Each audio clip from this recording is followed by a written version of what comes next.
Hey everyone, this video comes at a good time for me, a time when I've had more real life, real job, real busy stuff going on than ever before. In short, I haven't really been writing that much lately. In the past couple weeks I have, but before that it was basically non-existent. If you follow me regularly, you know that I am in the beta reading process of my debut novel, The Elysian Prophecy. I have barely been editing. It's almost 3, maybe 4 weeks into the editing for the beta process, and it's a slow start. In the beginning, I was gone completely, totally, put out the high alert for writers gone missing. This is a time when I need all the motivation that my brain can absorb. I'm burnt out. To the point that I turned down a 2-week work trip to Spain. I'm freaking crazy, right? In any case, I have too much to do right now and just not enough time for me to do it. Which brings me to my novel announcement, and it's not a good one. Publication for my debut novel, The Elysian Prophecy, has been pushed back.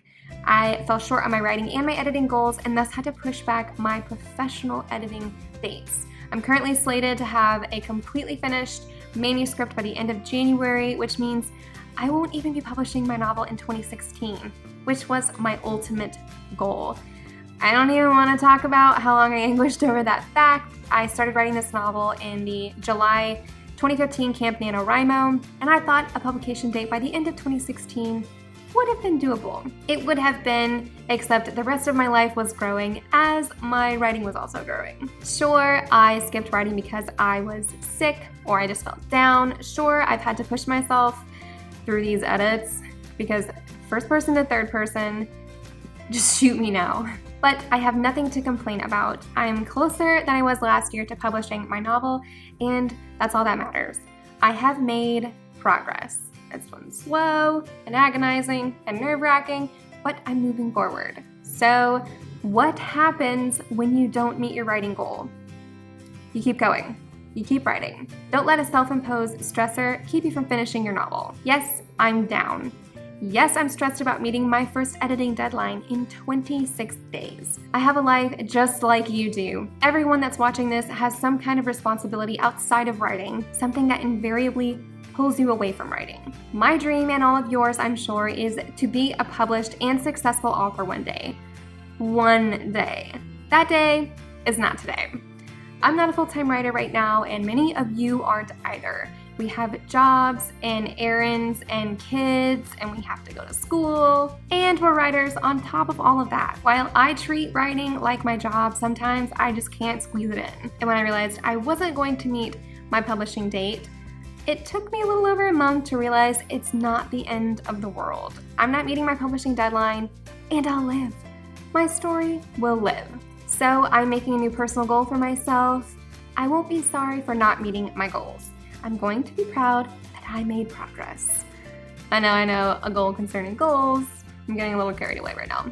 So I have some tips for all of you when you get to the same point that I have gotten to recently, and you need a pep talk, and you need to reorganize your life and get on top of all of the things that you're falling behind.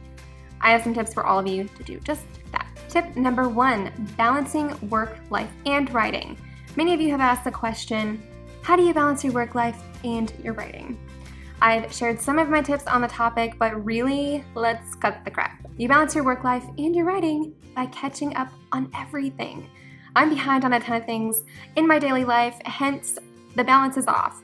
I'm catching up on everything. I'm going to keep pushing further and further until I reach a breaking point. Just kidding, that was a terrible joke, but I'm gonna keep it in here because I need to take away from the seriousness of the video. For real though, I'm gonna keep pushing further and further until I get caught up. It's that simple.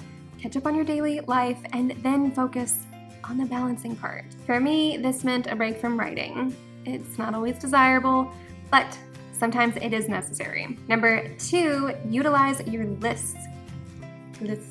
Seriously, when you pass a point of having more than 5 things going on in your life, chances are you're gonna forget something. I forgot to give a gift to my friend whose wedding I was just in. Am I the worst bridesmaid or what? It's because I used the excuse that I was too busy to make my list. I was just going, insert Energizer Bunny drums right here, and I couldn't stop for some silly list. Do it. Stop yourself and make a list. You'll feel so much more satisfied when you see exactly how much you're doing right now, how much you're capable of doing. Number 3, have an escape. Meditate, go to yoga, go on a run. You're pushing your mind and your body pretty hard right now, so it's vital that you take a mental break every once in a while. This is absolutely easier said than done. If you're like me, you're so busy that you can't stop thinking about all the things that you need to do. You may set off on a run or open a book and find that your mind is lost in your to-do list again. This is why you made the to-do list in the first place, to allow yourself to stop thinking about what you need to do next. If it's on your list, you're not going to forget it. Give yourself permission to hit the pause button and go relax. Seriously, go relax. Number 4, ask for help. I think a lot of writers out there are type A kind of people. I am, but only in certain aspects of my life. And it can be hard for us to ask for help. Everything needs to be done perfectly, and it's hard to trust somebody else to do it right. I'm talking to all of my perfectionists out there. Find something on your list that a loved one may be able to do for you. A fiance, husband, wife, child, parent. Don't be a burden on people, but don't be afraid to let somebody help you. Are you worried about taking your car in for an oil change? See if your significant other would be willing to help you with that. While not everyone will jump to assist you, they may have their own busy lives to catch up on. One less item will make a world of a difference. Don't be afraid to ask. Number 5, reevaluate your goals. I wholeheartedly believe I am Superwoman. When I sit down to make my quarterly goals, I always overdo it. This is partially because I think I'm a Marvel character when in reality, I'm not.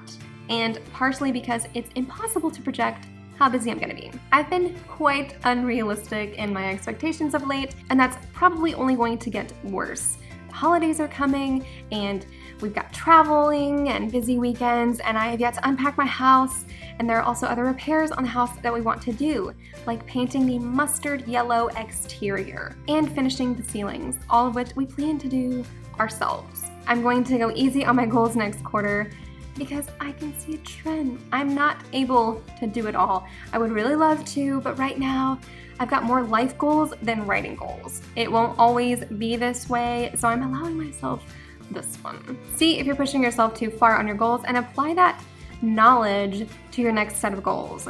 Don't be so hard on yourself. My last tip, number 6, is to prune your life. Side note, I've been watching the lovely ladies over at Clever TV too much, and I just love the word prune right now. I think they're so funny. Or just hold off on things that aren't emergent right now. I'm not painting my house. It kills me because the color is but ugly and bright enough that you can see it through the trees. I wouldn't be surprised if you could see it from the International Space Station with the naked eye, but it's a task that can be saved for later. It's also been a secret goal of mine to help raise awareness for endometriosis. That's been pruned.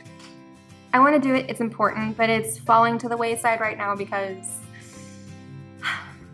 I'm not Superwoman. So the takeaway from all of this, don't beat yourself up because you didn't meet a goal.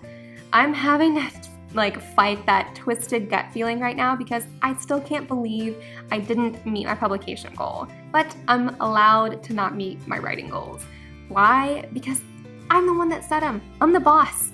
Yes, I will keep pushing myself, but for my mental sanity right now, I'm going to ease up on the reins. And if you're like me, then you might need to as well. Or you're Superwoman or Superman, and you need to be giving me advice. All right, that's all I have for you guys this week. I really hope this video was helpful. I know that a lot of us are pushing ourselves quite a bit right now because we're all trying to get ready for NaNoWriMo next month, and we've just got a ton of things going on in our lives. So I hope that this helps to keep you on track or to get on track or just to get on top of all of your to-do lists again. There is a life after your unfinished writing goals. Subscribe to my channel if you already haven't. I post new writing videos every Wednesday, and if you ever have any questions or suggestions for a new video I haven't already covered, then go ahead and drop a line down below and I will get right to it. Also, I'm sure a few of you guys are going to ask what my publication date is for my novel now that it's been pushed back. I am not actually going to set a date right now until my novel is completely finished editing. I learned my lesson and I'll just go ahead and tell you guys it will be by summer next year. That's all I'm gonna say about it for now. Sorry. All right, I'll see you guys next week. Bye.